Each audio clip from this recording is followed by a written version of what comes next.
የዲደብሊው ዜና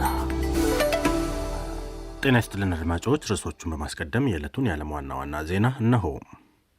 የሱዳን ፍርድ ቤት መሐመድ ሐምዳን ዳጋሎን ጨምሮ 16 የፈጥኖ ደራሽ ኃይል RSF አመራር በሌሉበት የሞት ቅጣት ፈረደም። ደቡብ አፍሪካ 3 የቤተሰቡን አባላት በመግደል ሸሽቶ ወደ ሀገሯ ገብቶ የነበረውን ብሪታንያዊ አሳልፋ ልትሰጥ ነው። በብሪታንያ ባለቤቱንና ሁለት ሴት ልጆችን በመግደል ተጠርጥሮ ወደ ጆሃንስበርግ የሸሸው ግለሰቡ ለፍርድ እንዲቀርብ አሳልፎ ለመስጠት መወሰኑን የደቡብ አፍሪካ የፍትህ ሚኒስትር ዛሬ አስታውቀዋል። የኢራን አብዮታዊ ዘብ የሆርሙዝ ሰርጥ መዝጋቱን አስታወቀም። አሜሪካ በበኩሏ የሰርጡ ደህንነትና ነፃ እንቅስቃሴን ለማረጋገጥ ወታደሮቼ ዝግጁ ናቸው ብላለች።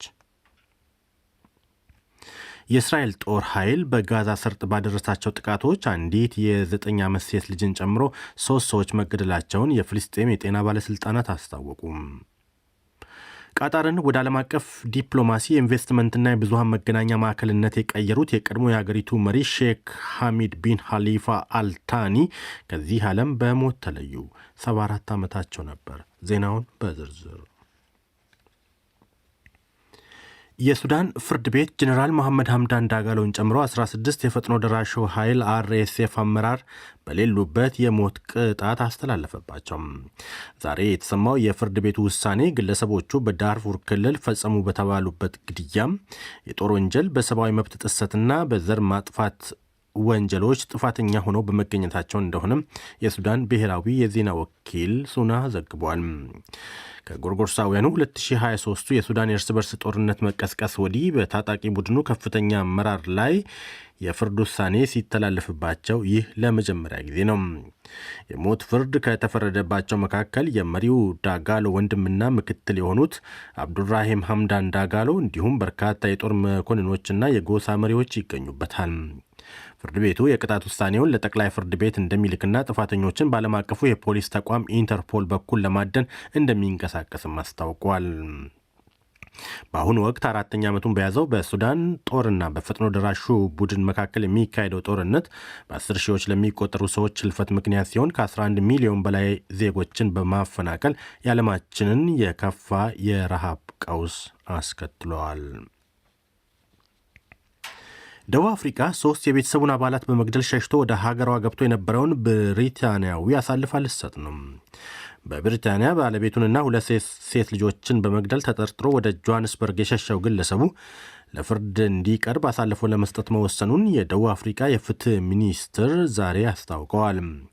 የ45 ዓመቱ የዚምባብዌ ተወላጅና የብሪታንያ ዜጋ የሆነው ንዳዶና ሚካዩን ሲሹማ ዓለም አቀፉ የፖሊስ ተቋም በተሳተፈበትና በደህንነት መረጃ በተመራ ዘመቻ ባለፈው አርብ ጆሃንስበርግ ውስጥ በቁጥጥር ስር ውሏል። ባለፈው ማክሰኞ በሰሜናዊ ለንደን በሚገኘው መኖሪያ ቤታቸው የ42 ዓመቷ ባለቤቱ ዛንዲሌ ሹማ እንዲሁም የ15 ዓመቷ ናታሊና የ5 ዓመቷ ናላ የተባሉ ሴት ልጆቹን አስክሬን መገኘቱን ተከትሎ የብሪታንያ አቃቢያን ሕግ ፖሊስ በግለሰቡ ላይ በ3 ነፍስ የማጥፋት ወንጀል ክስ እንዲመሰረትበት ፍቃድ ሰጥተዋል። የደቡብ አፍሪካ የፍትህ ሚኒስትር ምሟሎ ኩኩባዩ ለጋዜጠኞች እንዳሉት ሁሉንም አሳልፎ መስጠት የሚያስችሉ ሰነዶችና ጥያቄዎች እንደፈረምኩ ሹማ ወደ ዩናይትድ ኪንግደም ይላካል ብለዋል። ተጠርጣሪው ሹማ ነገ ሰኞ በጆሃንስበርግ ፍርድ ቤት እንደሚቀርብም ይጠበቃል። የኢራን አብዮታዊ ዘብ የሆርሙዝ ሰርጥ መዝጋቱን አስታወቀም።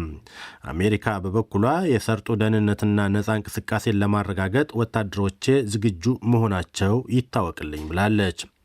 ኢራን በሆርሙዝ ወሽመጥ ያለ ፍቃዴ ለማለፍ ሞክረዋል ባለቻቸው የንግድ መርከቦች ላይ ጥቃት መሰንዘሯን ተከትሎ የዶናልድ ትራምፕ አስተዳደር የኢራን ወታደራዊ ኢላማዎች ያሏቸው ቦታዎች ጥቃት መሰንዘሩ ይታወሳል። ኢራን በበኩሏ በቀጠናው የሚገኙትን የዩናይትድ ስቴትስ ወታደራዊ ጦር ሰፈሮች አጥቅታለች። ከዚህ የተኩስ ልውውጥ በኋላ የአሜሪካው ፕሬዚዳንት ዶናልድ ትራምፕ የተኩስ አቁም ስምምነቱ መሰረዙን አስታውቀዋል።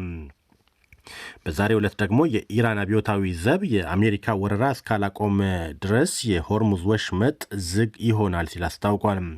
አሜሪካ በበኩሏ የወሽመጡ ደህንነትና ነፃ እንቅስቃሴን ለማረጋገጥ ወታደሮቼ ዝግጁ ናቸው ብላለች። የአሜሪካ የመከላከያ ሚኒስትር ፔት ሄግሴት በኤክስ ገጻቸው ኢራን ደካማ ምርጫ መርጣለች፣ ለዚህም ዋጋ ትከፍላለች ሲሉ ዝተዋል። ይህ ዶይቼ ቬለ ነው።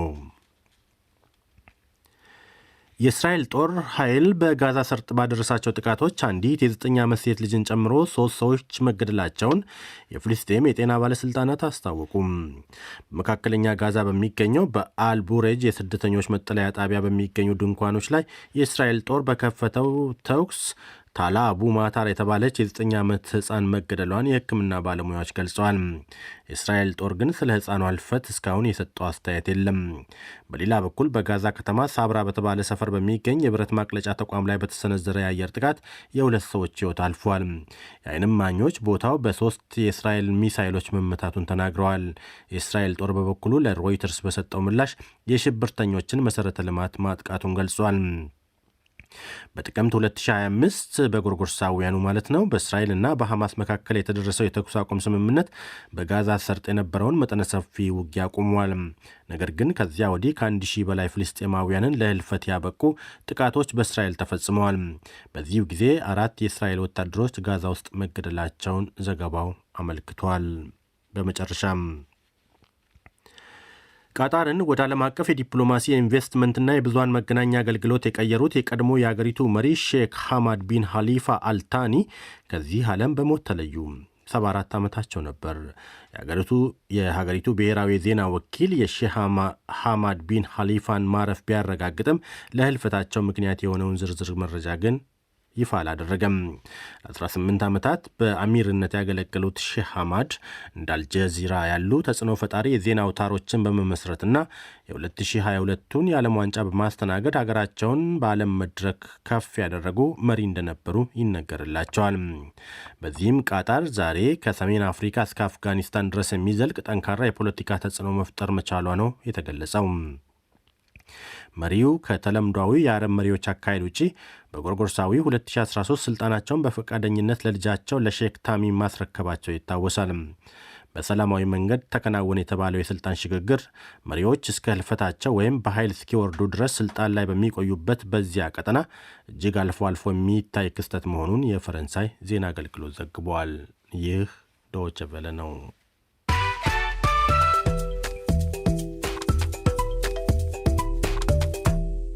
አድማጮች ዜናውን ለማብቃት ርዕሶቹን አንድ አፍታ ላስታውሳችሁ። የሱዳን ፍርድ ቤት ጀኔራል መሐመድ ሐምዳን ዳጋሎን ጨምሮ 16 የፈጥኖ ደራሹ ኃይል አመራር በሌሉበት የሞት ቅጣት ፈረደም። ደቡብ አፍሪካ 3 የቤተሰቡን አባላት በመግደል ሸሽቶ ወደ ሀገሯ ገብቶ የነበረውን ብሪታንያዊ አሳልፋ ልትሰጥ ነው። የኢራን አብዮታዊ ዘብ የሆርሙዝ ሰርጥ መዝጋቱን አስታወቀ። አሜሪካ በበኩሏ የሰርጡ ደህንነትና ነፃ እንቅስቃሴን ለማረጋገጥ ወታደሮች ዝግጁ ናቸው ብላለች። የእስራኤል ጦር ኃይል በጋዛ ሰርጥ ባደረሳቸው ጥቃቶች አንዲት የ9 ዓመት ሴት ልጅን ጨምሮ 3 ሰዎች ተገደሉ። ቃጣርን ወደ ዓለም አቀፍ የዲፕሎማሲ ኢንቨስትመንትና የብዙሃን መገናኛ ማዕከልነት የቀየሩት የቀድሞ የአገሪቱ መሪ ሼህ ሐማድ ቢን ሐሊፋ አልታኒ ከዚህ ዓለም በሞት ተለዩ። ዜናው በዚሁ አበቃ። ጤና ይስጥልኝ።